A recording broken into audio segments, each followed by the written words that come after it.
Yo, what's going on, good people? It is Thursday night. That means not top. It is time for collecting Uncensored. It's been a minute. It's been a minute, but I'm super excited for tonight's guest, as I'm always am. But I'm just saying, like tonight, I'm like super excited. This is one of my favorite YouTubers, and love watching his channel. Love his enthusiasm. Love his reviews, especially lately. He's been doing a ton of reviews on the books that he gets, and those are some of the best because he holds nothing back. If he loves it, he lets you know he loves it. If he hates it, he lets you know he hates it. It's freaking fantastic. I love it. I think y'all will love it as much as I do as well. So let's go ahead and let's bring out the man of the hour, Dope Comix.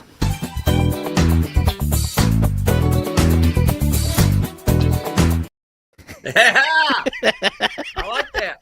I like Right? that. Like I think I put the most head motions that I could in yours because you're that animated. You do not sit still. I like it. I like it. Fantastic. I'm finally on the big times. I'm on 22 show. I am nowhere near big time, but I appreciate it. This is as far as I want to go. Good. I'm glad I'm the highlight. This is it. And I don't know if people know, but there's going to be a lot of TNA tonight. Oh, nice. You know what TNA is, don't you? Yes. Tennessee and Alabama tonight. There we go. Absolutely. I'm about to say, y'all got two Southern boys in here drinking. Y'all may want to change the channel. You lucky you can be my son. You already bought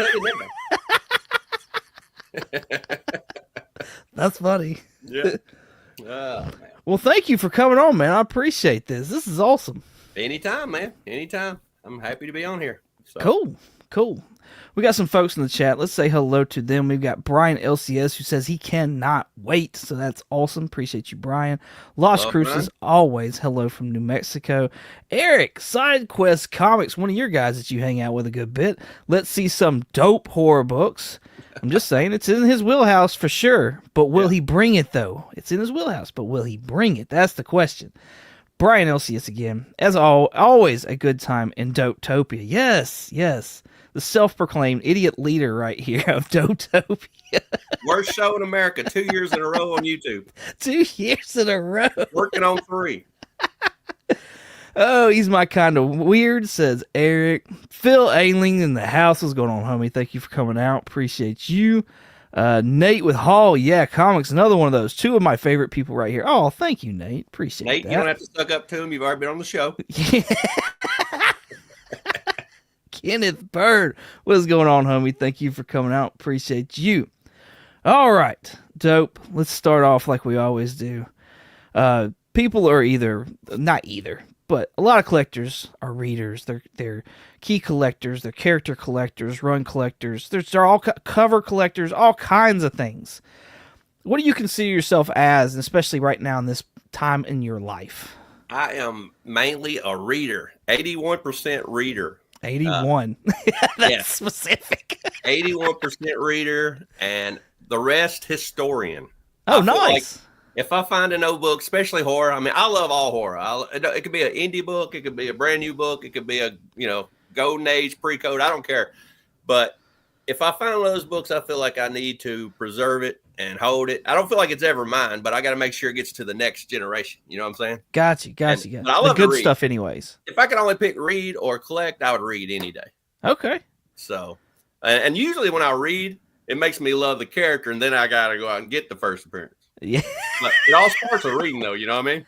Yeah, absolutely. Absolutely. I read shit that nobody else reads. I've always been I'm the artsy kid. When I was in school, everybody's playing on the playground, and then you had like that one little group at the slide that's all the nerdy kids. Yeah. Well, I'm the nerdy kid that was too nerdy to hang out with them. You know, they're over being Captain America, Spider-Man, and all this shit, and they're like, "Who are you?" And I'm like, "I'm the Orb," and they don't want to play with Orb. You know, that guy's too nerdy for me. So, and maybe a little. I don't know, it might be the punk rock in me or something. I don't know. But if things are popular, I really don't like it. I don't like hanging out. You ever have like a band t-shirt on and then all the preppy kids at school start wearing it and they get popular and they're on the radio and you're like, I don't like them no more. So That's what I was going to ask. I was going to ask, do you usually get rid of whatever it is that becomes popular? Like, yeah, it's lost its edge. I can't do it anymore. yeah. Like the last, you was talking about me doing, reviews and stuff. The last review I did is White Tiger. Who in the hell is doing a review on White Tiger? Yeah. You know what I mean? I could have wasted my time and did something like Spider-Man or Absolute Batman and got a lot more reviews. You know what I mean? But you come to my channel and you're going to get weird stuff and you're going to get to see, I guess, stuff that I like. And I hope there's somebody out there who likes the same shit I like. You know what I mean? I don't even think people that come to your channel, I don't even think have to like what you like. Like a lot of the stuff that you read and review and stuff like that, I'm not even there for like whatever the story is. I'm there because I love your personality. Like that's the draw for me. Yeah. Is I love the way that you tell the story. I love the way that you review the book, and that's why I'm there. Yeah. So I love to just hit play and go. I say the wrong shit. I say something stupid. I don't edit nothing. I'm keeping it real, man. You know what I mean? Fantastic. We need more of that. Like what comes out comes out. You know what I mean? Yes. And I'll go back and watch it sometimes. I'm like, that didn't even make any sense, but it's all right. You know? People usually watch about 1:57 of each movie anyway, so I don't care. Most people didn't get that far. Yeah. I'm just letting you know I'm full plays every time. So you've got a full watch from me at least. Well, I've got that YouTube studio, and it's pretty humbling when you go into there and you see how much people actually watch. And it tells you, like, you've got like I don't know, say it's a 10-minute video and your average is 2 minutes and 12 seconds or something. I'm like, I guess that counts as a view. You know what I mean? Yeah. Yes. That's another. I love your sayings that you have. It's like, and it's like, I've heard all these all my life, but it's like I finally somebody else gets on YouTube and starts saying them, and I'm like, yes. Yeah, I get on there and you spit out stuff, and I think that's, like if you say something over and over, it becomes your catchphrase or whatever. And the best ones are ones that you don't really, you don't try to make up. It's just something that you just. Hell, if you go back and look over time, you just said it in every video. Yeah. See you under the blackened sky. Yeah, some weird stuff. Keep it weird. Yeah. There's Read your comics. Read your comics. That's it. Read your comics. Histories. Blow my dick off. Yeah. That's my favorite one. Do you like that one? That's my favorite. That's a good one. Yeah, a lot of people, I'll see that in my comments a lot of times. Somebody say, yeah, that blew my dick off. They'll have a little smiley face. Like, that's catching on. So. Yeah. Oh, that's fantastic. All right, cool. Well, did you bring us any books to show off? You bring us any of your favorites? I dug out some books. I try to make a mixture. I try to give you some of my weird horror side, and I try to give you some of my historic superhero side, because I figured, some people like that kind of stuff too. Fantastic. So I'm just going to grab one and start showing you stuff. Let's start out with some horror. What about from 1954? This is Mystic number 28. So. Oh, wow. We've got this guy dead on arrival, and he's on a slab, and looks like he's not really dead yet. So. No, not really. That's awesome. Yeah, this book took me about 3 years to find. They're pretty rare. I put it on I love to go on eBay and just do the search and save search. Yeah. And then every morning when I get up at 4 o'clock to go to work, I hit it every day to see if there's anything on there, and it's always empty. And finally, after about 2 years, one of these popped up. So, and they always pop up when you ain't got no money. You know how it is, or you're saving for something else. Right. I know you wanted to go to Panama City, and we're supposed to go next week, but guess what? Just hit the market, so I have to buy it. We'll eat beans and rice for a couple of weeks, and we'll make it work. Right. That's awesome. I've never seen that. Never ever seen that before in my life. Yeah. That's a good grade too for that book. Like that's. Yeah. I take whatever I can get when it comes to the old pre-code horror, because I don't know how many of your people know much about pre-code horror, but most pre-code horror did not survive. A lot of these are single digits and double digits on the census, because back in the day, they had all of these book burnings. They try to get rid of all the pre-code horror, because a lot of them, pre-code horror ended in halfway through 55, and a lot of them, were suicide covers and all this stuff, and parents didn't want their kids reading that. And, there wasn't no TV and till halfway through 55. If you watch, Back to the Future, they talk about the TV appearing in 1955, but Yeah. you had no TV, you had no phone. The only thing there was for kids to do was either read them or listen to the radio. Yeah. So I think comics were a lot more popular back then, and everybody was worried about giving their kid 50 cents and them going to get a Babe Ruth candy bar and a suicide book. You know what I mean? So, so they had book burnings, they had paper drives, they had moss, they had moisture, they had fire, and just the fact that some of them made it through, I feel like I need to be the, like some of these it takes me years to find. Yeah. So just the fact that I can find one and have it in my collection, I feel like I should just keep it and hoard it and take care of it for next generations. And that's part of that whole historian thing that you were talking about earlier, right? Yeah. Well, we were talking about Comic-Con, and I had a guy to get a hold of me, and I've got 3 or 4 real rare books, and he said he would pay for me a room at the Nashville Comic-Con if I would bring these books and let him scan them. Oh. And he wanted to scan them because I guess they're so rare that, you could scan them, I guess, and make a reprint, or whatever. I don't know. But I don't want to break a lot of them out of slabs. And I'm like, dude, it's $28 to get a Nashville Comic-Con. I'll just pay $28. But, but I still thought it was, kind of cool that they were willing to go that far just to see the inside of them. Oh, yeah, absolutely. No, that's really cool. Well, let's show a superhero now. So here's Superman 4. Nice. Love any of the old ones where he's got the S on his chest like that. Yeah. And this is the second appearance of Lex Luthor. He's bald. That's not Lex Luthor there. He's inside the book. He's a redheaded dude. Right, yeah. So, but love this book. This book I got out of Texas. A guy from the original owner. The guy had pretty much the first 50 or so. And 1 through 3 was already called for, which I couldn't afford one anyway. But I thought it was neat that I got them all from the original guy that had them. So that's issue number 4? This is number 4. Wow. See right there?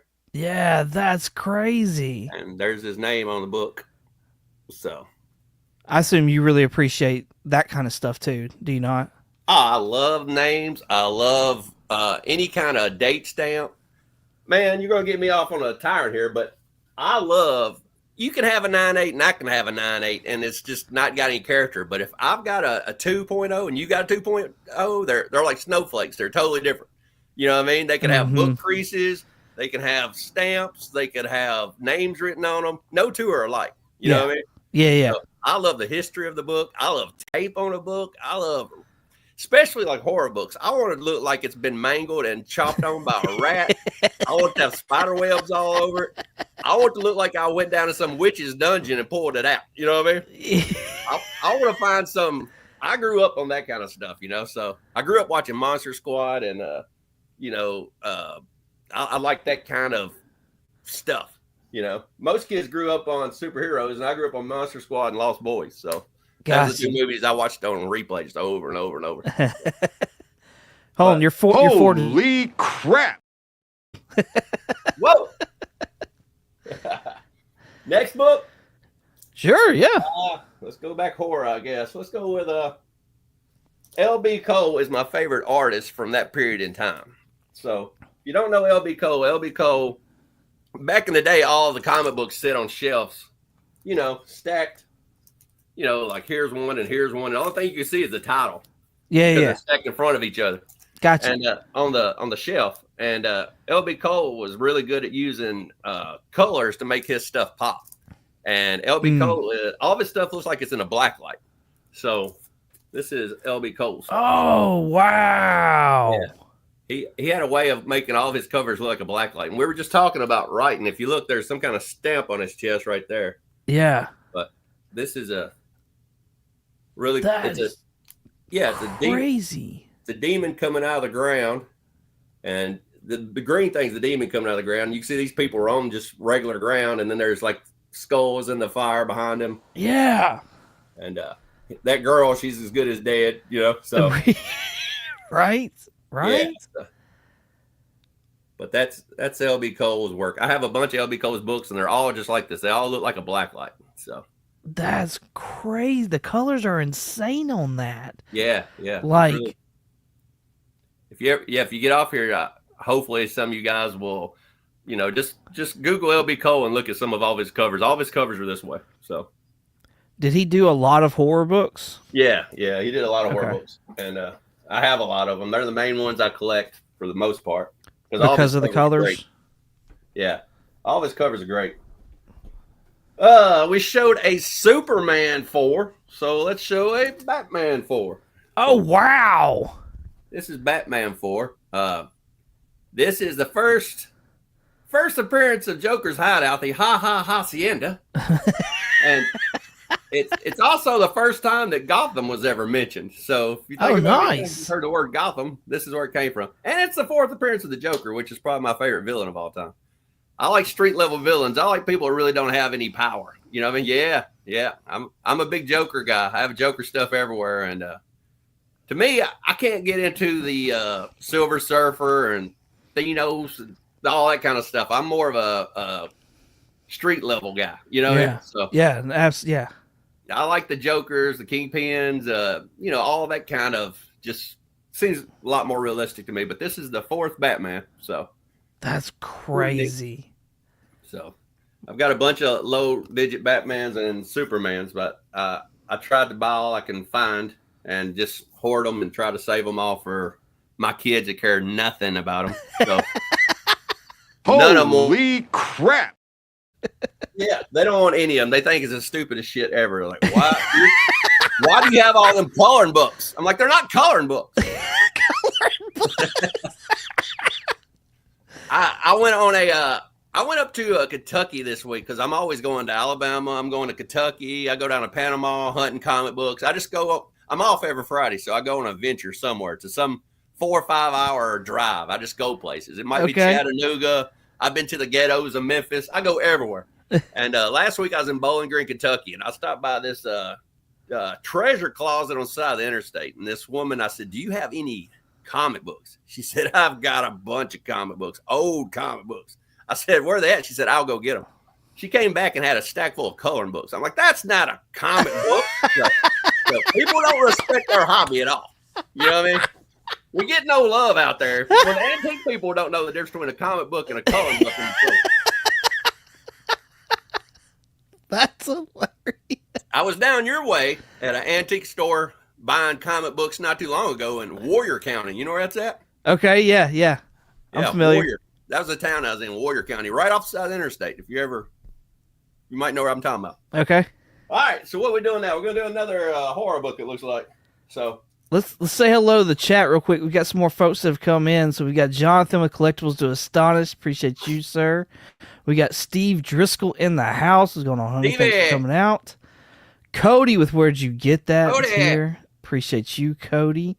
And then Big Nasty Comics is in the house. What's going on, Big Nasty? Thank you. Bryant with I Have Comic Issues as well. Hello, everyone. What's going on, man? Thanks for coming out. Appreciate you. All right. Let you get back to it.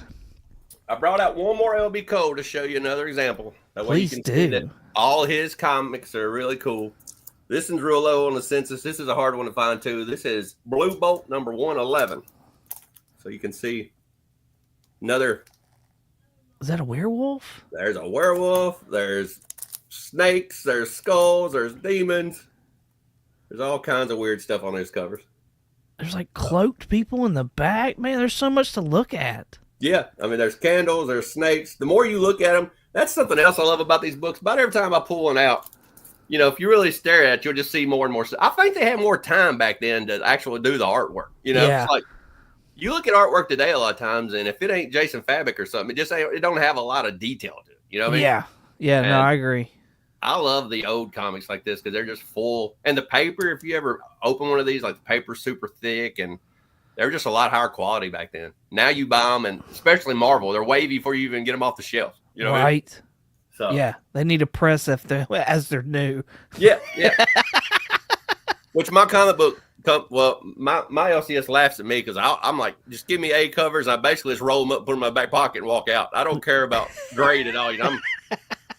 I know most modern books are never going to be worth anything, and then plus the value to me is in the story. So I'm always just I'll roll it up, put it in my back pocket, and they're all like, There's about 2 guys over there, and they're over there looking at their copy in the light to make sure there's no spine ticks, and I'm just pulling shit off and flinging it around, and I don't care. I mean, I love comics as much as anybody, and like I told you earlier, I get excited about finding I don't know, Marvel Team Up 15, which is the first appearance of the Orb, $15, and I like that just as good as I do a first Thor. I don't care. You know what I mean? Yeah, so, yeah.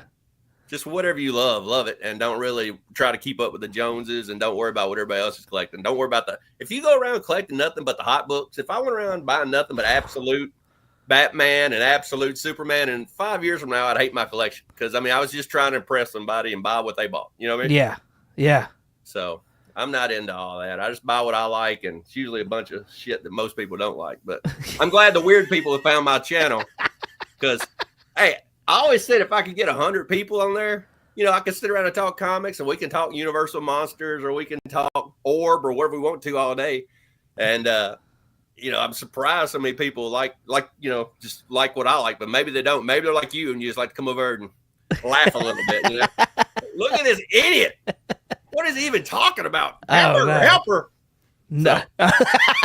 Hamburger helper. Hey, I love it, man. We talk about hamburger helper a lot. I grew up on it. I was so poor growing up. A lot of times, just helper. We didn't have the hamburger meat for it. Just helper. Yes. So, but yeah, man, I love all that stuff. So, all right, what are we on now? We're going to back to superhero bound, I guess. This comic book here, I was the third owner of. The second owner bought this at a yard sale in Cleveland for $1.50, and I bought it for them for a little bit more than $1.50. But this is Spider-Man #1. Oh, wow. This copy here belonged to Max and Charlie, 2 little boys that put it up for sale, and they sold it in Cleveland at a yard sale to a guy, and he said he paid $1.50 for it. And I was like, I don't know if I can believe all that. But when I got home and looked at it real close, if you see underneath his armpit, you see right there it says $1.50 written on it. Wow, yeah. So $1.50. Wow. He's Spider-Man. So that is correct. All right, so let me ask you this. Go ahead. So you've been going back and forth between horror and superheroes, and the superheroes have been like, you know, the originals, original like from the main 2. Yeah. You know, what is it about the superheroes that really gets you going? Like the Batman, because like we all know you're a Hulk fan, you know, because if you watch your channel or anything like that, and I mean, just look behind you, all the Hulk stuff that's behind you, and you're absolutely a horror fan. Like that's kind of what I know you for, as being a horror fan. So like seeing the Batman, the Supermans, the Spider, like that kind of surprises me. Like what's so appealing about those heroes? Well, Batman and Spider-Man, I don't give a shit about. I love their bad guys. Both of them has the best rogue gallery. Yes. You know what I mean? And I got Spider-Man 1 through 100, and I didn't buy it for Spider-Man, but I love like the Green Goblin and Shocker and damn Kangaroo. Some of these weird ones, you know. There's all these, you know. And I think Spider-Man's got the best, you know, 1 through 100, just about every one of them, you know, some kind of key, you know what I mean? Yeah. I love Electro. I love all the weird guys, you know what I mean? And then with Batman, I mean, shit. I mean, you got Scarecrow, you got Joker, which I told you is my favorite. Mm-hmm. You know, you got people like I love Professor Pig. You know, some of these, you know, they've got some really good villains. Mm-hmm. And so a lot of times I just bought them just because I love the villains. You know, I'd have to buy Batman 1 to get Joker 1. You know what I mean? So I don't care about Batman, but to me, it's like I'd rather have Batman 1 than I would Tech 27 because I'm a Joker guy. Okay.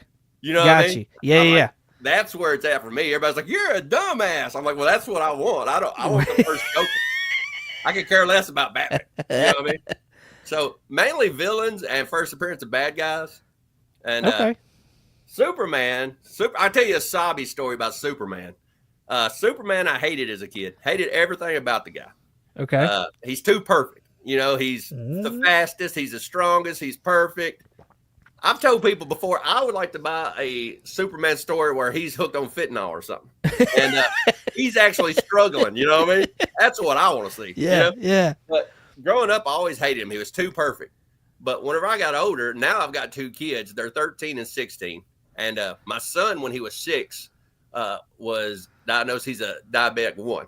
Okay. So, waking up, and I have to get up with him at night when he's low. I have to get up with him and give him something to drink when he's low. I have to get up with him and give him insulin if he's high. And now I'm trying to be Superman. So, you're like, I'm trying to be the perfect dad, the perfect employer, the perfect husband, the perfect, all this stuff. And now I can kind of see like the struggles of Superman, it's like, hey, and if you look back in the 40s and stuff, a lot of the people reading Superman were older dads back then. I mean, that was the media back then. There wasn't no TV, Yeah. And so I see now where he's struggling to be perfect, and that's what I do. So, I mean, a lot of times I look up to Superman and just trying to be super dad, trying to get them to the ball game, trying to get them to the basketball game, trying to get them to get their showers, get their homework done, 11 or 12 hours in the steel factory. It's a lot, Yeah. So, so Superman's where it's at when it comes to just trying to be good. Your story of Superman has been the most compelling that I've ever heard ever, because I'm at the I Hate Superman club. Like, that's me. I mean, I've never read a good Superman book. Yeah. Right. Yeah. For the most part, it's all stupid stuff. Him getting beat up by a girl at a lemonade stand or something. I'm like, what I mean? I'm like, how can you, defend Earth one issue, and the next book you're getting beat up by a girl at a lemonade stand, Or how could Batman even compete with you? You know what I mean? He's a rich boy with a bunch of gadgets, So, but I don't understand none of it. But just trying to be perfect and trying to be super dad. But this is the perfect segue to show you something. So I'm going to show you. You ever heard of the word? I use this word on my show a lot. You ever heard of subcollecting? Subcollecting? Yeah, it might be a word I made up, or I might just stole from somebody. But you know what subcollecting is? No, please educate me. Subcollecting is when you're a collector, and like, say you don't want to collect. Maybe you collect, I don't know, dinosaur covers, or maybe you collect girls blowing bubble gum bubbles. It's like, okay, you just make up something to collect. It's like you're the only person and you make up your own stuff. I got a buddy collects nothing but issue 13s. Oh, nice. Which is kind of dumb. I mean, he's got the 13th issue about everything, but that's all he cares about. But that's called subcollecting. You just make up some category. Yeah. And, so about 4 or 5 years ago, I wanted to collect the yellow covers of Superman because they're low digits. Every one of them's iconic. Every one of them's expensive. I knew I couldn't collect 1 through 10 because 1 costs too much. Yeah. So I really wanted to concentrate. For a year, I donated all my funds, my birthday money, my anniversary money, my Christmas money, and I bought these 3 issues. And what they are is, here is Superman 6, which is the yellow. Nice. Dang. Yeah. And you see how pretty the yellow covers are on Superman. So this is Superman 6. And that's crazy. There's a couple weird things about Superman 6. Okay. First of all, he's always got this shadow on his underwear, and nobody knows where it comes from because it's not nowhere on the rest of his clothes. It's just a shadow on the underwear. That's true. And it's all the way through the book. You'll find it on his underwear. So I guess they're like silky red. You know what I mean? And then another thing, he's supposed to be undercover, but he signs it Clark Kent right there. So Superman's Clark Kent if you just get the issue here. Yeah. So this right here is number 6. And then the next yellow cover, there's 2 more. This one's number 9. Oh, nice. And this one here, as you can see, my son got me for Christmas. I always put the cards on the back. Oh, that's awesome. You can see Aiden 2021. That's me, him, and the mom and dad, and the 2 cats we got are right there. We got a black one and a gray one. And so I always keep the cards, and I tell other people to do that. Just take your cards and stick them on the back of your books. And I do that when people give me an A-OK. I just slide it down the back, like who it came from. Or if I go to like Memphis to the ghetto to get a bunch of cool books and they give me a card, I'll slide it down the back one. And then when you're going through your collection later, it's more personal and you remember, hey, I remember this. I remember getting this. Oh, that came from Tony's Pawn Shop. Pistols and pizza, So you always remember. But this is number 9. That's awesome. The last one is very iconic. Everybody always talks about this one. This one's Breaking the Chains. So this is number 5. If you remember, Neil Adams did a remake to this, Breaking the Chains. It came out later. Yeah, This is the original right here. So I have a wife and daughter and a son. If anything happened to me, I'd tell them to keep one of these apiece and just the hell the rest of it. But they'd all have something to remember their dad by. And then look on his shorts. You see his shorts? I was gonna say, is that the height of his bulge or no? Like, because now it's off to the side. So, but what is the black? There's no other. You don't see no shade like on the cape or nothing around him. It's always right there on it. So that's where you got to have it at. So, and his underwear does go up to the bottom of his rib cage. So, oh man, old man. But that's a sub collection. I've collected them 3 because I wanted 3 yellow covers, and a lot of people just make up collections. You know what I mean? Yeah. No, so I like got to you. do that. Let's see. Cody says you're not cool unless you pee your pants. Brian STD. I don't think so, Brian. Oh, that's funny. Hoarder's High. It must be some kind of shiny material back in the day. Yeah, like, well, first, when you saw the first cover, I was like, well, maybe it's to, like, hide the bulge. Hide his package. You know what I mean? But then, like, the last one, I was like, oh, well, there's, like, he can't be that far to the left. Like, that's just, like, I know he's Superman, but there's no way he's that far to the left. That's just too much. But, I donated a year to collecting those 3 books, and that's something else. I've been collecting ever since I was a kid. Something I collected cards when I was a kid. I loved everything old, and it just gives me purpose. Gives me, I love the hunt just as much as I do collecting. Right. Comic book collecting to me is reading. It's collecting. It's going on journeys and hunts. It's meeting people on here. It's making content. It's all. If I didn't have comic books, I wouldn't be able to do any of this. Yeah. You know what I mean?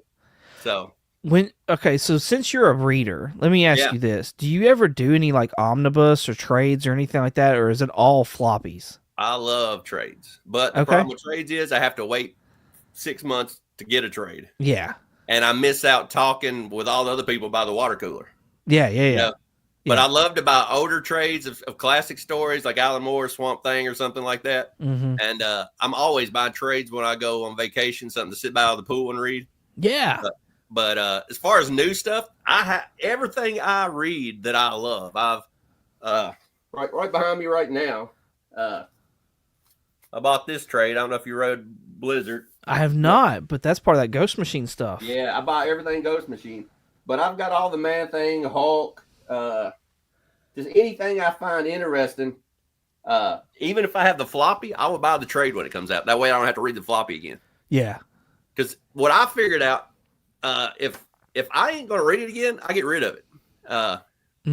Probably 60% of the stuff don't make my collection, even if it is good, because I'm not going to read it again. So I trim the fat. I just keep the stuff. And a lot of stuff I'll read every year. So I'll go back and read it again. Nice. So I'll read the trade, and then I ain't got to get out all the floppies.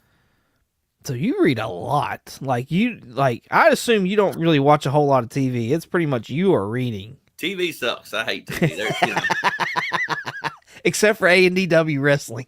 I'll watch AEW and I watch Titan games. And right now, I'm good. I got one show I'll watch a week, and that's AEW because Titans are done. Yeah. And I don't have anything to watch. I mean, TV really does suck these days. There's every once in a while I'll binge watch something if it comes on Netflix or something. But for the most part, I just really, if it's a slow week, I'll go back and get old issues. It's a good time to go out and find something else to read.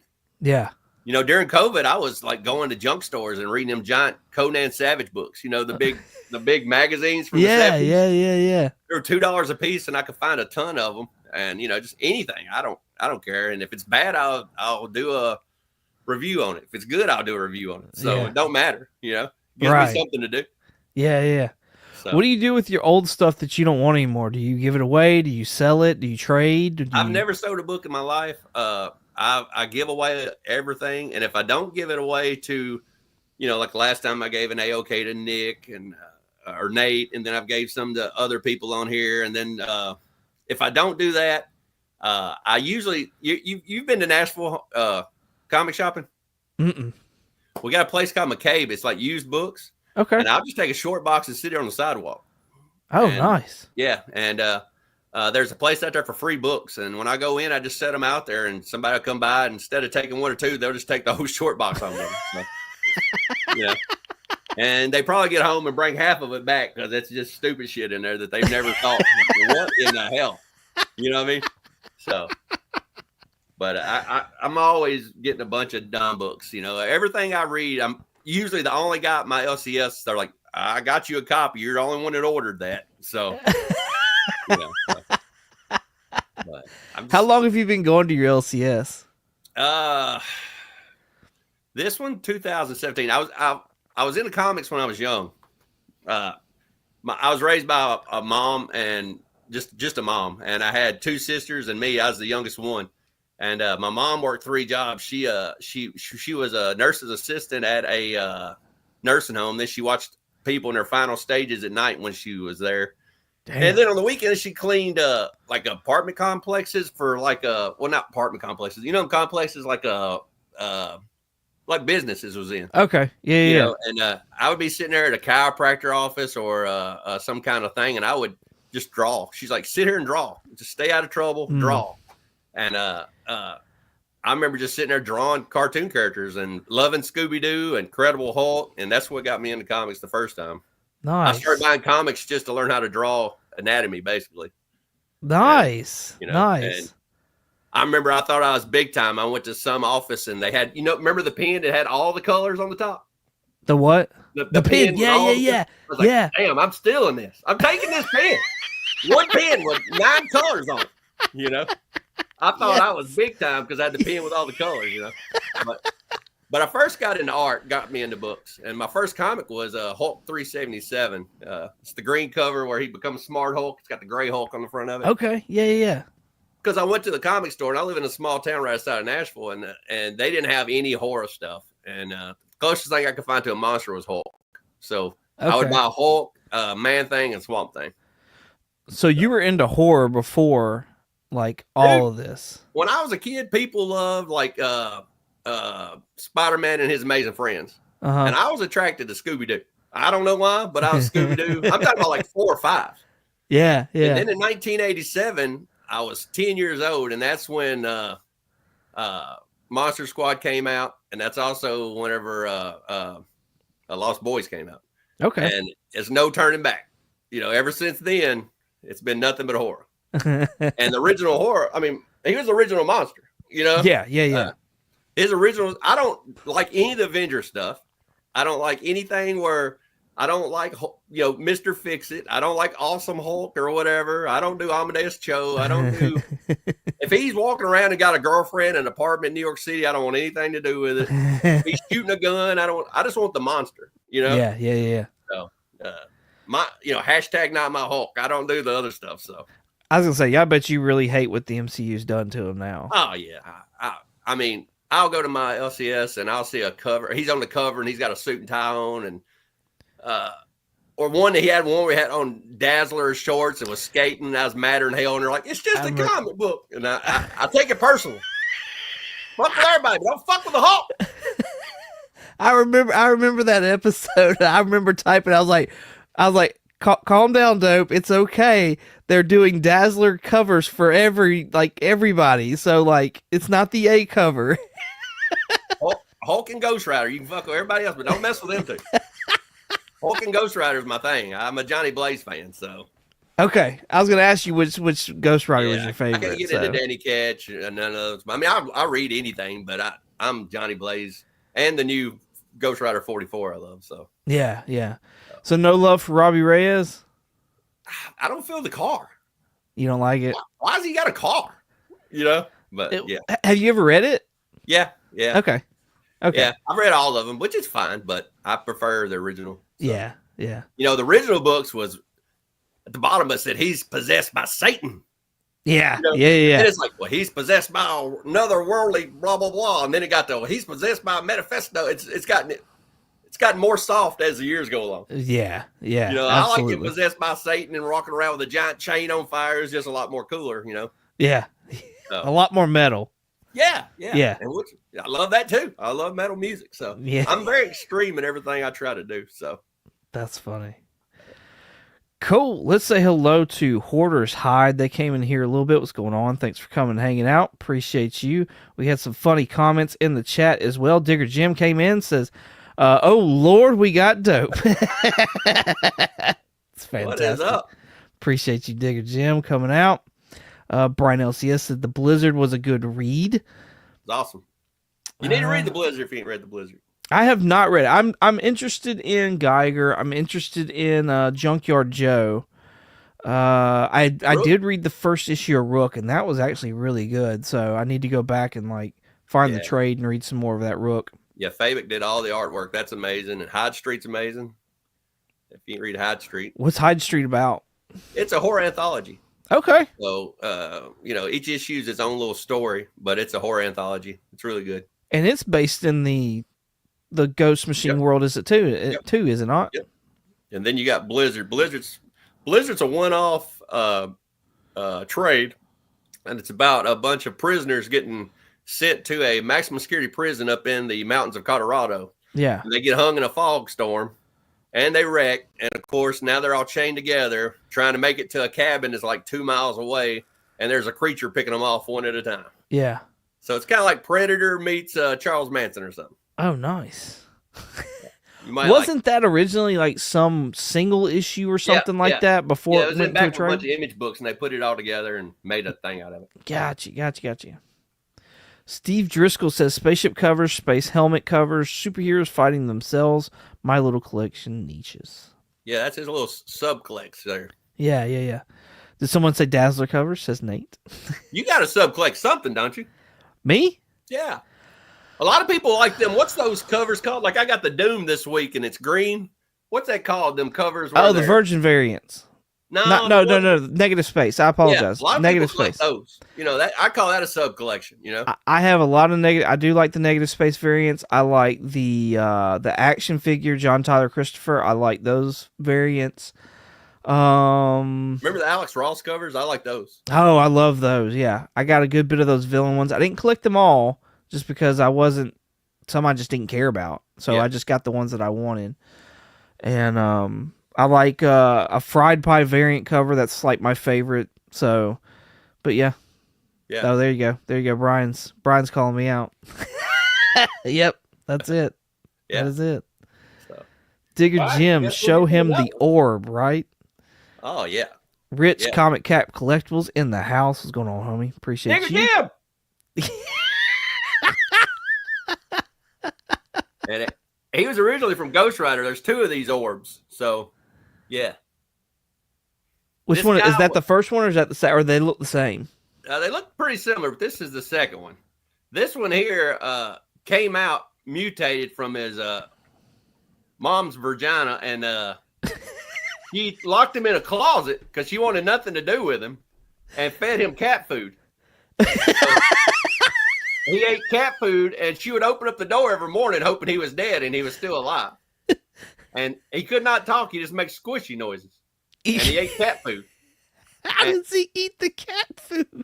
Well, I always wondered how he was like Evel Knievel. He wears the Evel Knievel outfit, and he chases Ghost Rider on a bike. Why don't his giant eyeball dry out?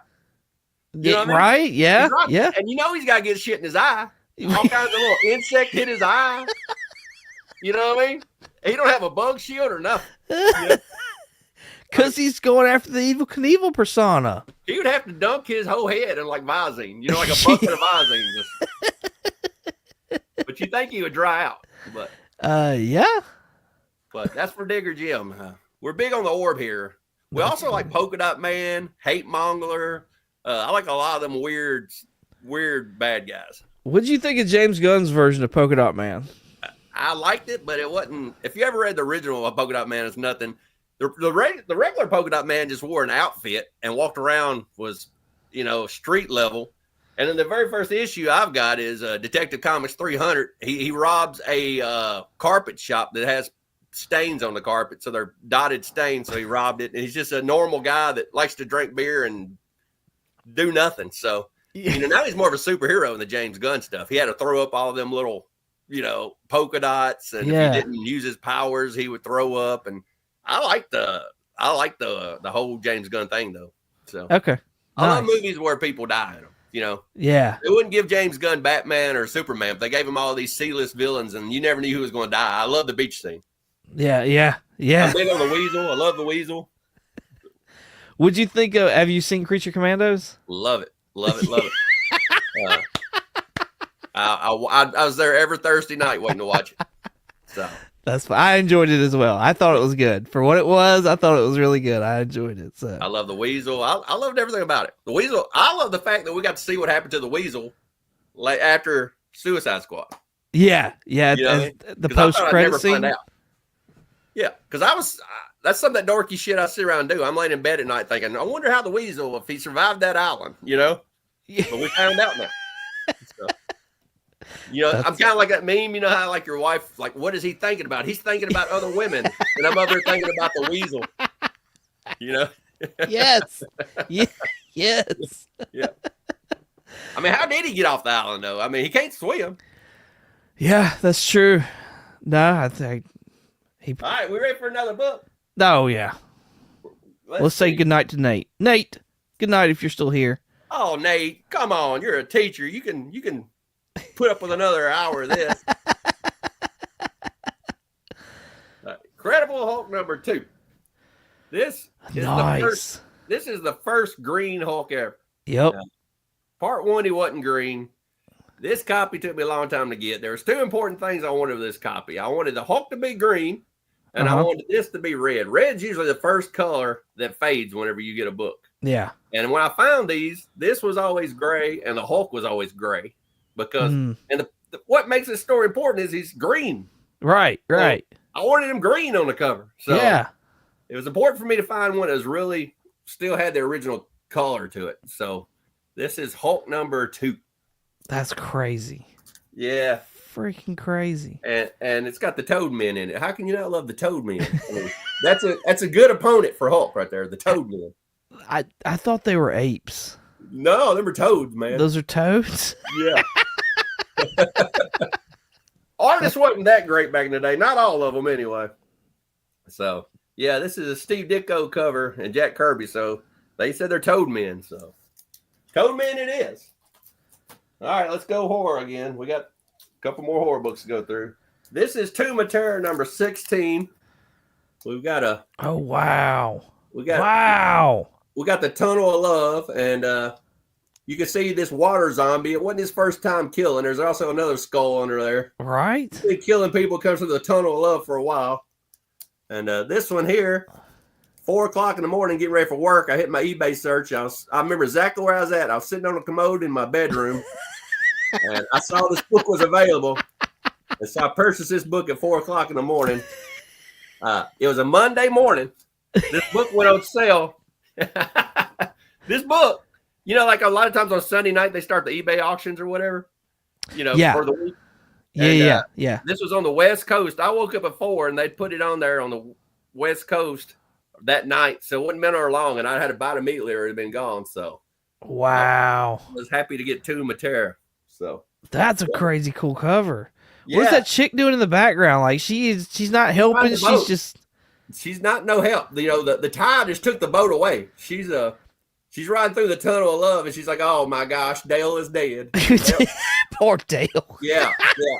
When I get off this ride, I'm going to let them know there's a water zombie in there. What Tunnel of Love has skulls in the walls over there though? You don't know till you get in the tunnel. That's a surprise. That ain't the first person that's come up missing. I don't know why they just keep the ride open. It's my problem. Right. Let's shut it down and get OSHA in there. Something's wrong. That's fantastic. Let's see. What have I not shown? What have I shown? All right. Let's see. Shown that. They look like Simpson prototypes. Is what Steve was saying about the toads from Hulk 2. Yeah. That's funny. All right. Steve, you're right. He did like the second to last volume of Iron Man. Alex Ross did all those covers. They're fantastic. Absolutely, positively fantastic. All right, we're down to 4 books. So this is books. Witchcraft number 5 from 1953. Oh, cool. Yeah, this is a painted cover. It's pretty rare. I've got a copy of this, and Metarog's got a copy of this. Oh, nice. So it's really, really green. I think the green works for it. You got the red dress and the stress. Everybody's got a red dress on back in these days. And well, even that last one you showed had the lady in the boat had a red dress. you got to have the red dress and the stress. Yeah. Yeah. And if you always look, they always got multiple stories in them. And all the stories usually sound like a metal band, like Witch of Death. I mean, all these metal bands. So, Where zombies walk. Yeah, that's a good one. That's funny. But yeah. She showed a lot for back then, I think. Yeah, man. It's risky. I was going to say, that's a lot of cleavage there. Jeez. Yeah, a lot of leg. This was an adult book back in the day, I guess. But I love all those bones she's stepping on. They don't even hurt her feet. Oh, she's not. Pain has left her at this point in time. I'll have my Vans on and step on a rock and it kills my feet. So here she is running through bones and she's fine. So she's tougher than I am. All right. So this one here is one of my favorite pre-code horror covers of all time. This one here is a Maurice Whitman cover. This is Ghost 4. And this one here is called Flee the Furies and Mad Furies. This girl here is suicidal. And then she is going to jump off of this building here, and all these ghosts are telling her, "Yeah, go ahead and kill yourself." Do it. Wow. And they're all pointing down at the ground. Yeah. And the crazy part about it is, you see how the building's slanted? Yeah. If you turn it like that, she's actually falling. So. Oh, wow. So like she's scared. She got spooked, and she's stepping away. Yeah, and they're telling her to jump, so she's jumping off the building. So. Wow. But that's cool. Yeah, that's my favorite Ghost. Ghost is a run. I've got that complete run. Then we got 3 books left. I'm saving my 2 favorite to the end. I brought 1 new book. I've been showing y'all these books from the 40s and stuff. I brought 1 new book because we do show a lot of new stuff on our channel. This is one of my favorite books. It's from 1991. This is the very first comic, not the first appearance of Freddy Krueger. I've got him in his bigger issue, which is more like a magazine form, but this is the first one in comic size, but this one's autographed by Robert Englund. Oh, cool. And usually Robert Englund just signs a name, but this one he wrote Freddy Krueger too under there. And he matched it to her dress. So, as you can see, same colors of dress. Yeah. And this is the first ever Freddy Krueger in comic book size form. So, that's awesome. Yeah, I really love this book. So did you get Robert to sign that, or did you buy it like that? I wish. He was signing, and I sent it off to get signed, but I didn't get to meet him. So I would have liked to got to meet him. Yeah, that'd been super cool. So now we got 2 books left. We got my favorite book of all time, and we got my favorite pre-code horror book of all time. So first we'll do the favorite pre-code horror book. This is number 50. You was talking about werewolves a while ago. Here's the best werewolf cover of all time. Oh, nice. Yes. Yeah. Look at those old fingernails. Look at his bloodshot eyes. He's got the underbite. Yes. This one here is from 1950. And this one's a pedigree book. It's a freaking 6.5. That's crazy. This is the second highest graded one in existence. The highest one's a 7, and it's not a pedigree. So this one's a 6.5 pedigree. What collection is that out of? Krypton D collection. If you know anything about the Krypton collection was the biggest collection that was ever produced, and 1,500 issues got stolen out of the collection, and they reported them missing. Well, they found them years later, and the original collection is a Krypton collection, and this one's Krypton D. So if it's got a D, it's one of the stolen 1,500. So wow, that's cool. Yeah. And it's a black cover, and it's still 6.5 from the 50s. So, and the colors on it, man, they look so good. Yeah, but yeah. Is he green or is he brown? He looks green. He does look green. Yeah, he's got a green tint to him. Yeah, but he's kind of grayish green and dead looking. So yeah. So, but man, that is freaking awesome. And now for my favorite book I own. I think you can figure out what it is. My Hulk 1. So, yes. This is my favorite story of all time. If you ever watch my channel, I had the Hulk meter. It took me over a year and a half to save for this book. Christmas money, Father's Day, work bonuses, you name it, anniversary, everything I had. It took. I thought if I got 2 through 6, which is the other original, it quit at 6. Yeah. I thought if I got 2 through 6, I'd be happy, but that just made me feel more incomplete. So. Oh, absolutely. I had to go out and get 2, and my wife's like, "You can't buy that book; it costs too much." And I just saved, and finally just bought it. So. And Comic Vet, used to do a show where he did the eBay's highest book sold that week. Yeah. And I was number 1 on there that week. I watched it. I said, "Yeah, that's my book right there." And he's like, "Really?" I'm like, "Yeah, that's my book." That's but that's insane. Congratulations on that. That's freaking awesome. yeah, it took me a long time, and I said I'd never do that again. I mean, I felt a huge relief after I saved up that much, but Yeah. I would never do it again for anything else. So there's Bottom Tier Collector. We were talking about you earlier a while ago. Yeah, we were. What's going Great on, man? show. If you're not subbed up to Bottom Tier Collector, you need to. Absolutely. He needs to get back and making more. He quit making footage for a while. He needs to get back to it. I agree. Absolutely. Yes. Oh man. What so when you're saving for a big book like that, do you cut off everything else? Or like how do you go about like saving for a book like that? Yeah, well, everything goes into it. Like I said, from Father's Day money to birthday money to my work bonuses, to anything I can put in it. To if my wife and kids go on vacation or to the mall and they spend money and I don't spend no money, I take a note. Say, "Hey, remember all that money you spent?" So I'll be just saving whatever I can save. And yeah, I mean, I'll take my lunch money. I usually know how much money I eat out on, and I'll just buy Bud and turkey. You ever eaten Carl Bud and turkey, man? The little 50-cent packs. Oh no. Or ramen noodles. You know anything about them? Oh yeah, no, yeah, ramen noodles. Yes. What are they? Yes. 25 cents a pack. Right. Something. Yeah. Yeah. It's, So you do that Dave Ramsey thing, the beans and rice. You eat nothing, and then whenever you finally save, you think you're rich all of a sudden. I mean, after you finally get your back to eating, you're like, "Damn, I can go to Getty's or something and spend some money." So, but my wife thinks I'm a stick in the mud because I don't ever want to do nothing when I'm saving. I'm like, "No, let's just stay at home and watch Netflix." So, but I save every penny I can, man, and I just save. I've never went in debt or bought anything on a credit card. A lot of people, I'm amazed by how many people's like, "Man, I was motivated by your channel. I think I want to try your technique." And I'm like, "It's not a technique. It's called saving." You know what I mean? Right. A lot of people now just go out and put stuff on a credit card and go in debt, and they don't, But I think you appreciate it more knowing how hard it was to save for it too, So, right? Oh yeah. The work and effort it took to like actually get to there or whatever, and then it's like it's yours. Yeah. You know what I mean? Yeah. There's been other things where I've thought I've wanted, and I save, and then you save that much money, and you're like, I just can't spend this kind of money on something. You know what I mean? Because you know how hard it was to save. Yeah. But you got to really want it in order to save for it, and then actually hand the money over.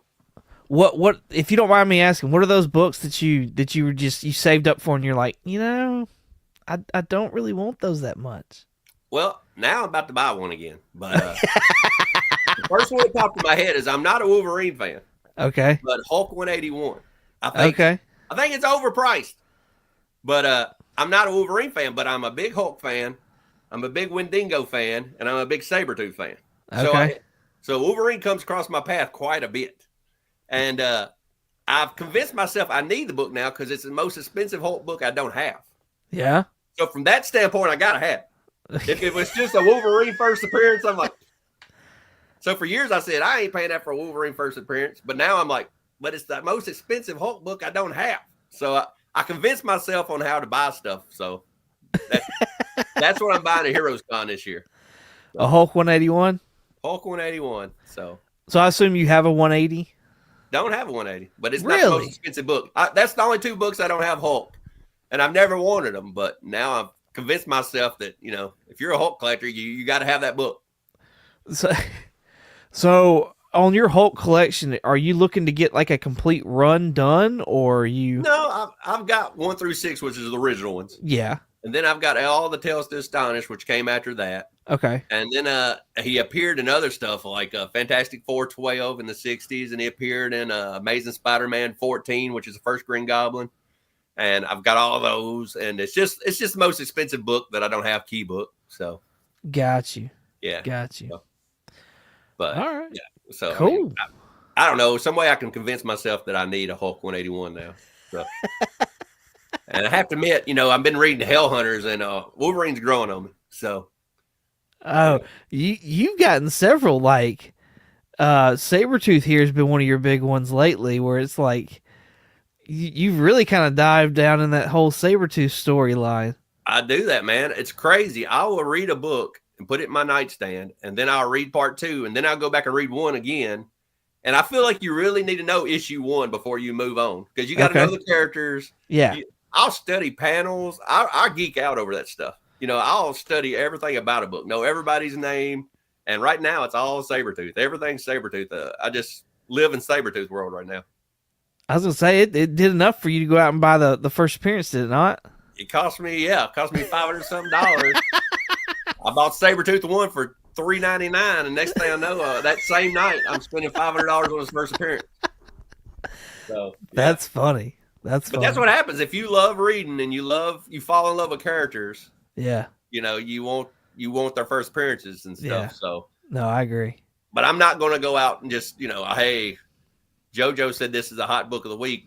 Comic Tom or something, and buy a book, because I don't know. I just like what I like, and I hope people like what I like. Yeah. Let me ask you this real quick. You showed off a decent amount of slabs. Now, they were older books. They're, a lot of pre-cord horror and a lot of like early Superman, Batman, Spider-Man, things like that. So for somebody who's a reader or whatever, how do you really feel about slabs? If it wasn't an old book, I wouldn't buy a slab. Okay. I bought when I buy an old valuable book, I buy a slab because it ensures that it's complete. It's not had any kind of restoration. If you notice, all of mine are blue. Yeah. And then I will not buy a green book. A green book makes me sick. I'm a reader. I don't want an incomplete book. Yeah. You know what I mean? It's not the whole story. Then why do I even want it? So yeah. I could put up with some kind of restored. That don't bother me as bad as a green. A green I do not like. But if something happens to me, my wife can go in here, and there's no debating what grade this is. Yeah. This is what it's worth. There's third-party grader. Yeah. So if I'm buying a big book, I'd rather have it graded. That way, if anything ever happens to me, she'll know what it's worth. Yeah. But I personally, I've got probably 40 boxes in here, and only 5 of them slabs. So I think you get about 25 per box. So out of my 40 boxes, only 5 of them is nothing but slabs. Got you. So I don't like slabs that good. So, but I if I'm going to, if it's a big book, you need to have it slabbed. So I know with the 181, a lot of those will have green labels because they're missing a Marvel value stamp. Would you consider a 181 that was green label if it was just missing the value stamp? Yeah, ain't complete, man. Yeah, I agree. I want the book. You know? Yeah, yeah. That one little thing, you could tear it off a corner and get a blue. I'm fine with it. But if you tear that damn stamp out, it ain't complete. You know what I mean? Yeah, yeah. No, I know exactly what you mean. But I read stuff like this all the time when I want to. This has the first 6 in it. Yes. So this was like my Bible for years. I'd walk around and read this because I didn't have Hulk 1. Yeah. And I just sit around and read this. But I've read every slab I have. So nice. Some of them you can find online, stuff like that. So okay. So, and correct me if I'm wrong, but if I remember right, Hulk didn't always used to like just get angry and turn into the Hulk. It was at night or something. It was almost like a werewolf type deal where he would turn into the Hulk at night. Yeah, that's what I love about a Hulk, because we're like 800 issues in now, and from 1 to now, it's been an evolving story. I love the whole 800 issues. At first he was barely bigger than a soldier. He was hiding from soldiers, just regular old privates running around out in the field somewhere. He's hiding behind a bush. He wasn't a monster. He was just a gray dude, and he turned into Hulk at night. And then the next morning he'd wake up as Bruce Banner again. Yeah. So, yeah, it was crazy. And then he's been hit with gamma so many times that he's grown into what he is now. But, now he's, a lot bigger. But yeah, he turned into Hulk at night. I thought that was crazy. Do you wish they would go back to that? Do you prefer that, where it's like No. a monster at night kind of thing? No, that was Jack Kirby's favorite character. And, sorry, Stan Lee's favorite character. And Stan Lee talks about how he wanted every kid to have somebody they could relate to. Yeah. And who can't relate to Hulk? Because Hulk, everybody's got anger problems. Yeah. But maybe not to that extent. But I think everybody's got some kind of Hulk in them. Your Hulk might be a food disorder, or it could be drugs, or it could be alcoholism, or it could be just anger, or it could be jealousy. But everybody's got that in them, Yeah. for that two sides. Same thing. I guess the same reason I love Ghost Rider. He's two separate people too. Right. He's a normal guy and he blacks out and he becomes Ghost Rider, Yeah. So, I can see how people could relate to Hulk, So everybody's got some kind of something in them they're battling. Yeah. Depression, anxiety, So if you read Hulk and you relate it to your problems, it works. Yeah. Now, I don't get into this new stuff where he's with Avengers and he's flying around shooting cannons and all that. But if you read the old Hulk or I love the new run of Hulk, the brand new run, he's back to monster form. And I love the Immortal Hulk, which he was a monster. Yeah. I've heard a lot of praise for Immortal Hulk. I've heard it's a really great run. Well, Immortal Hulk, he turns into Hulk at night. So. Oh, okay. So, yeah. That's cool. Yeah. So it's more monsterish. And I like that because, I mean, can you imagine being like Bruce Banner? You're just walking the streets and then you're constantly on the run from the army. You're constantly on the run from police. And you wake up and the whole city's just been wiped out. You just destroyed everything. You don't remember it. And all of a sudden you're schizophrenia. You're starving. You're homeless. You're living under a bridge somewhere. And, you're depressed. And he can't even kill himself. If he tries to shoot himself with a gun, he gets a shot of adrenaline and turns into Hulk. Yeah. If he jumps off of a bridge, he turns into Hulk. If he has sex, he turns into the Hulk. So, I don't think no woman wants no part of that. Right. So, but, I don't know how he would ever die because he's constantly, anytime his adrenaline goes up, he turns into the Hulk. Yeah. Yeah. That's crazy. So who's your favorite hero? Mine's Iron Man. Well, I usually have like a top 5 or whatever. So like in my top 5, it's Daredevil, it's Iron Man, it's Batman. I like a lot like you were talking about. I like street level villain or street level heroes. I just read this last night. So yes, I've got that series. I've never read it, but I've got that series. Being here in the South, here in the Bible Belt, I used to have a preacher that would tell me that he knew everything about the Bible and everything about Iron Man. Yep. And I always thought that was a weird combination, But yeah, you remember how I told you Stan Lee had somebody for everybody? He related to Iron Man because he said whenever he put on that suit on Sunday and walked to church, people thought he was perfect and thought he was going to solve all their problems. But underneath that suit, he's just like Iron Man. He's a normal dude with normal problems. Yep. And he could relate to Iron Man, And you see, like, I remember, like, that cover of Iron Man where he's got the whiskey bottle on the front of the cover and all that. Oh, yeah. Demon in a bottle. Yeah. When people see Iron Man, they think he's a superhero. And that's how preachers feel. They're like, people don't think they commit any sins or do anything wrong. And, yeah. And here he was. He loved Iron Man. So it's cool that everybody's got somebody they can relate to. Iron Man, for me, I gravitate towards, like, intelligent characters. Whether it be villains, whether it be heroes, I like my characters to show like a sign of like super intelligence. I don't know what it is, that's a draw to me. And when I was going to college and I was going towards engineering, or no, I was going to college and I was thinking about going to engineering, and then Iron Man came out and I watched that movie, and that was like a huge influence on me. And I was like, that's it. That's exact. Like, I know I can't do repulsor technology and all that shit. Like, don't get me wrong, but I was like, that's what I want to be. Like that's it. That's what I want to be.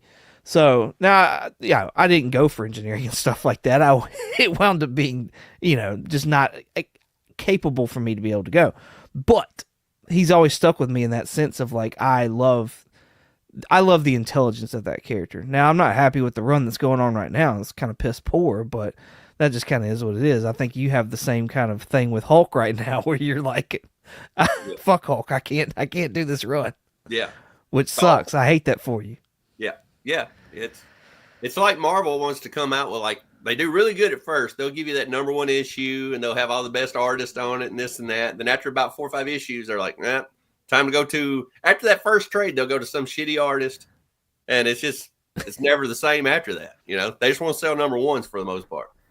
What I think I know the answer to this, but I just want you to clarify. What is more important to you, the art or the writing of a book? I like the writing, but I gotta have some kind of interior artwork. You know what I mean? It ain't gotta be great, but it's gotta, I've seen things that has amazing covers on them. You open it up and it's damn stick men in there. I'm like, this is awful. You know what I mean? Yeah. I'm like, I can't even tell what's going on. Yeah. I've seen a couple books here lately. They've had watercolors inside of them, and that Batman Full Moon. I don't even know what's going on when I look at that. Did you ever see 30 Days a Night? It's that way too. There's a lot of them that has like the chalk pastels in them, and I can't even tell. I gotta be able, I don't know if it goes this way or this way. I just can't even tell what's even going on. I think it was Philadelphia that does the same kind of thing. That like it had a cool story, and the artwork was like sometimes it was cool and it went really well with the story, but other times I'm like, I don't know what the fuck I'm looking at right here. I need some descriptive narrative going on so I can know what's going on here. Which that's another thing. A good artist, there's a lot. I mean, I'm going to just make up some crap, but I think there's a lot of people that can draw a still cover to a book, But when you got to show like a story form art and tell a story through each panel, right? And like fights have to make sense and movement. It's hard for certain people to tell stories. And a good book, you should be able to flip the page. And when you flip the page, pow, that's where the twist is or the shocker. Don't put it down here where my eye catches a glance of it, before I even get to it. Yeah. I like when you flip the page and there's the big twist. You know what I mean? Yeah. I hate it when I look down there and catch something ahead of time. I'm like, shit, he's dead. I ain't even got to that panel yet. You know what I mean? Yes. But it's like, why didn't you save that for the page turn? Yeah. Exactly. So format and artwork and knowing how to lay out stuff plays a big. There's times I'll read a big thick book and it felt like it went by like that. Mm-hmm. And then there's other times I'll read a thin book and I feel like I'm back in school. I'm like, how many more fucking pages? This is awful. Yes. It's almost like work. So, but so there's the art to knowing how to lay out a book and how to do the panel arrangements and how great art and all that kind of stuff. It don't have to be great art, but it's got to be able to tell a story. Absolutely. I couldn't read Department of Truth because it was awful like that. And I don't know if you ever looked at Department of Truth, but it's like funky. So, and did you ever look at Something's Killing the Children?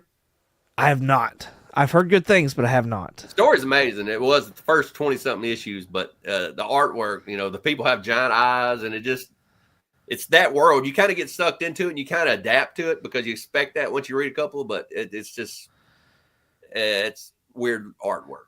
So, is it like an anime style or a manga style? I guess. Yeah, and you kind of get used to it, But like, when you first see it, you're like, "This is stupid looking."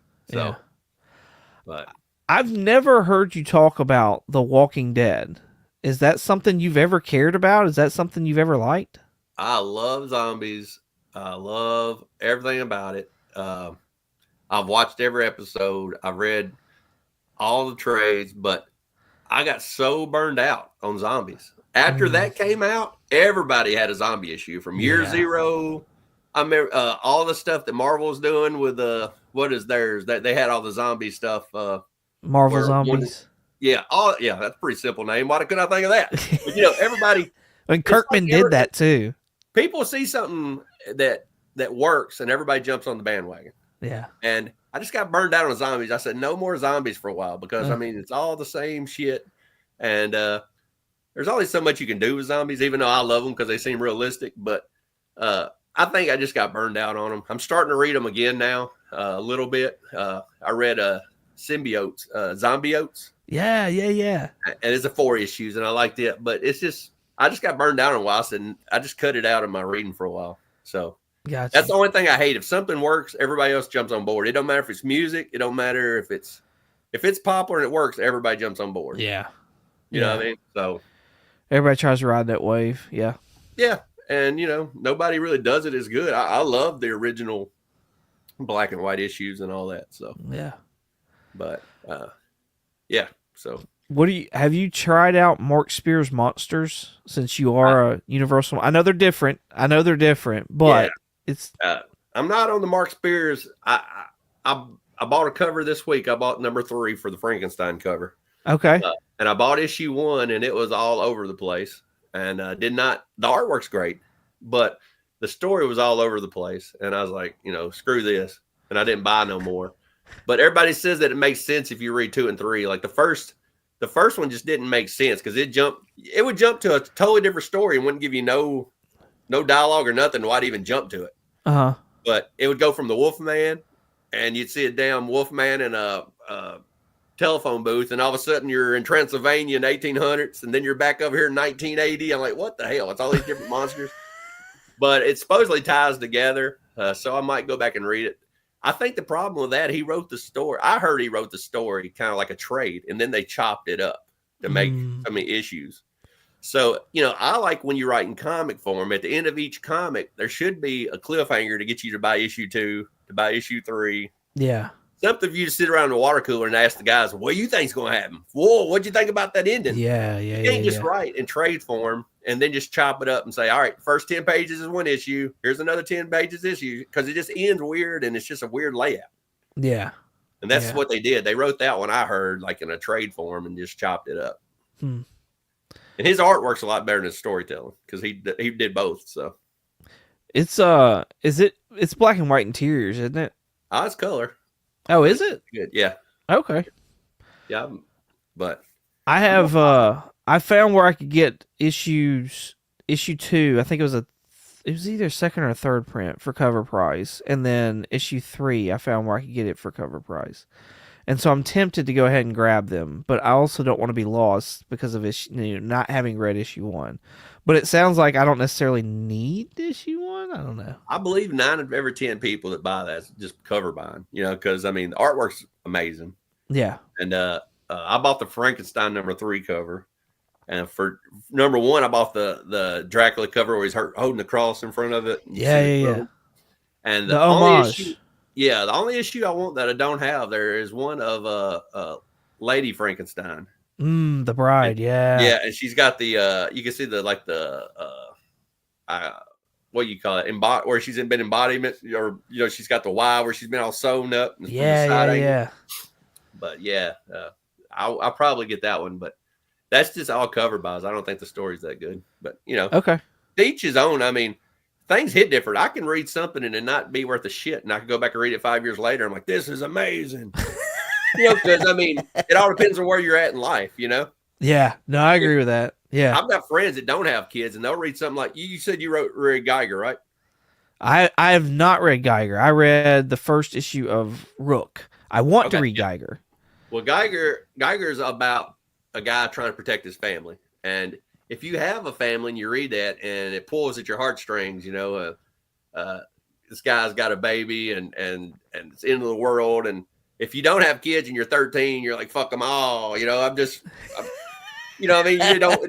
you at all. But when you have a family, you're like, oh, dude, I know what he's going through. Yeah. So, kind of like if you ever listen to your dad's music, I'm sure when you first was growing up, you're like, that sucks. But now that you're older, you're like, this shit wasn't that bad. I can listen to this. Yeah. What was I thinking? This ain't that bad. Well, and then realizing like, oh, this is where my music came from. Yeah. Like my pop would get mad at me when I was younger because I would listen to rap music. Yeah. However, the reason that I listened to rap music, or that I listened to even metal on top of that, is because like on the way to work, he would sit there and we would listen to classical music, or we would listen to like the blues. Well, it was all that kind of stuff that influenced, me listening to the type of music that I listen to today. And like when all that clicked, I was like, oh shit, like I actually do like his music. Yeah. It's weird how it works. I grew up MTV baby, and I listen to everything from metal to rap too. And we'd be in class, and it'd be like Black History Month or something. And the teacher asked me if I know anything about Martin Luther King, and I'd be like, no. And then she'd start reading some kind of speech, and I'd read it word for word. I'm like, that's a Public Enemy song. I don't know Martin Luther King, but you're talking about Public Enemy. So, you know what I mean? So you're influenced by what you listen to, you know? So. Oh yeah, absolutely. Absolutely. Steve sits there and says the zombies that move slow don't scare him at all in the movies, but the zombies that move really fast, they're the scariest. That's like the 28 Days Later zombies, is it not? Maybe the Shaun of the Dead zombies as well. Night of the Living Dead, the original, and then the remake's got the slow zombies is the ones I like because it seems realistic. Okay. They're rotten. You know, their arms are falling off. Yeah. You can run around them. But the fast ones more like, you ever seen, they're not even really zombies. If they're talking and running, they're not a zombie. To me, that's stuff like, you ever seen the Crazies and stuff like that?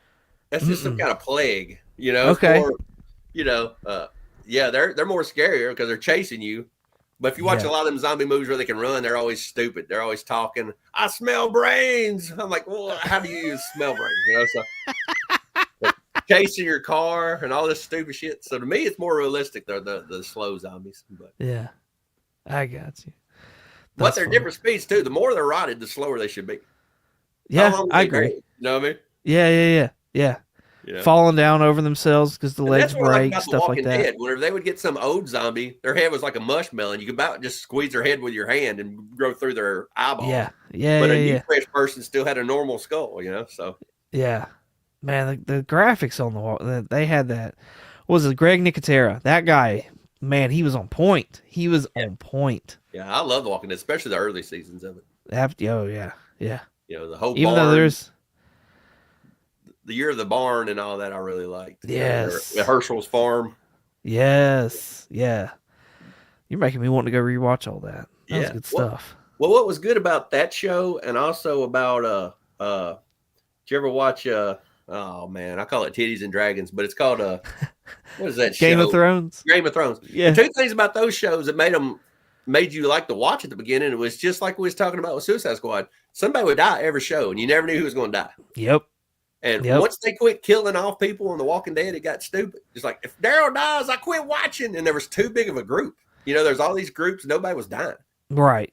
You needed people to die off every show, or at least every once in a while, to keep it interesting. Well, and then they did almost like what the MCU's doing now, where they add a bunch of people that they've not made you give a shit about. Yeah. And it's like, I don't give a fuck if they die or not. Yeah. Like, like it doesn't matter. There's no stakes to them. Exactly. I have nothing I have nothing invested in them. What do I care? And the early years, you fought around one group and you got to know them all. And then by the end of the years, they had 4 different towns. Yep. And I would be pissed because I'd watch the very end, and I don't know, I'm just going to use a name, but say Daryl was about to die. And you're like, oh, I can't wait till next week. Next week, it wouldn't even be about that. You'd follow 2 other people from a different camp around, and it'd be 2 more weeks before they got back to Daryl. So, you know, yes. Yeah. Exactly. It got too big. Yeah. That you're right about that. It got too big for what they could do. Yeah. Well, cool.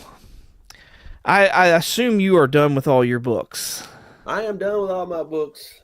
I mean, that was a lot, and those were freaking fantastic. Those are awesome. So, thank you for bringing those. Usually don't get to see. So. Oh yeah, absolutely. I thought it was awesome. Thank you so much, Dope, for coming on tonight. I greatly appreciate you, man. Let everybody know in the chat. I've got your link to your Instagram and your YouTube down below. Let everybody know in the chat what you got coming up on your channel. Well, I'll probably do a couple of comic reviews for this week, and I got a new comic book day pull coming out, and this year I'm collecting all of the Tales from the Crypt. I'm trying to get all 26 issues. Yes. So I'm getting them. I do box openings on here. I'm always showing what I pick up. Every week I go on hunts. I show them on here. I'm really active. I think I usually do about 7 or 8 videos a week. Yeah, if you count my shorts, so I usually do about 3 long videos. With a long video for me is about 10 minutes, so it ain't long. I try not to keep people long because I know they get burned out, but just stay tuned. You never know when I'm going to show something. I show a lot of weird stuff, and then I'm coming up next week. I got a show with Gary B. I think that's the 18th. Oh, nice. I'm on the 1011. I've been on there a bunch before, but this time he wants to see just the horror collection. So I don't even know if we'll have any comics on there because if you don't know, I collect masks, I collect horror posters, I collect original art, I collect action figures. I don't know if you can see it, but I've got a 7 foot tall. Yes, Frankie. Yeah, I've got a bunch of stuff. So I'm gonna be doing my 1011 horror edition. So I will be on there on the 18th and probably doing stuff with Nate and Eric and all the guys. Lettuce Comics over there. So do all that. So you'll catch me everywhere. Nice. Hagen. Nice. But yeah, just whatever. Like I said, my show's chaos. I don't have no set times. I tried one time to say I'm going to do a show every Tuesday night at 7, and that lasted about 3 weeks. So yeah, I just pop up. You never know when I'm going to do a show, so just hit the little bell. That way you know whenever I'm doing a show. Nice. Yes, absolutely. Y'all go sub them up. Go show them some love. I promise you, you will not regret it. You will not regret it. You don't have to like anything that he showed tonight. You will absolutely love his videos. I promise you. I promise you, they're fantastic. Fan-freaking-tastic. If you ever need me back on here for a judge or anything, just holler. Like I said, there ain't a lot of shows I go on, but I'll always come on your show. Oh, well, thank you. Yes, I'm going to have you back on to do your collection again because I know you got more than that. Oh, yeah. Like I've got a lot more than that. So, but I showed you all them books, but I really believe after my Hulk, my second favorite book I have in my collection would be my Marvel Spotlight 5. It's nice. just a Ghost Rider 1, but I figured people have seen that their whole life. You know what I mean? So I wasn't going to bring books that everybody's seen before. But to me, it ain't about value or nothing, or rarity or nothing, but it's more about the character and loving the story. So I would take my Ghost Rider 1 and my Hulk 1, and I'd be happy with it. Oh, yeah. No, the books you show were fantastic. Absolutely. I've never seen any of those. Like, none of them. Even the Batman, the Superman, like, I've not seen any of those. Like, so I loved it. Loved it. So, yes, maybe one day I can get down to Alabama and we can hunt together. Yes, absolutely. Or I can make my way to Tennessee. It's not far either way. Well, come on. I got Nathan Hagen coming from South Carolina and from Indianapolis to do a hunt with me. And I can take you around Nashville if you want to do a hunt. Or I go down to the Deep quite often in Huntsville. Oh, nice. You ever been to the Deep? I've never been to the Deep, but I know that our guy Bottom Tier in the chat, he has been to the Deep. Yeah. So there's one YouTuber on here that works there. I don't follow his channel, but he's I think it's Robbie. Yeah, I don't follow him. Rockin' Rondy or whatever his name is. Yeah. I think it's Robbie. Yeah, he works there. I don't follow him, but I saw him working there one day. I was like, hey, there's that guy. So let's do it, Bottom. Let's do it. Absolutely. Yeah. Come on up, both of you. I'll take y'all around, or y'all can take me around. We'll eat some barbecue, have a good time. Now you're talking, man. We've got 4 or 5 places to go. So yes, we got some really good comic book stores here. Oh, we got to do it. We got to set this up. This has got to happen. Well, come on I'm up. so excited now. Any weekend you will come. Yes. Awesome. Thank you again so much for coming out. I appreciate you, man.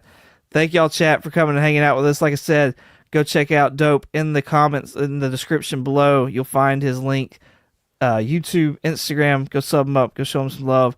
As always, y'all have a good one.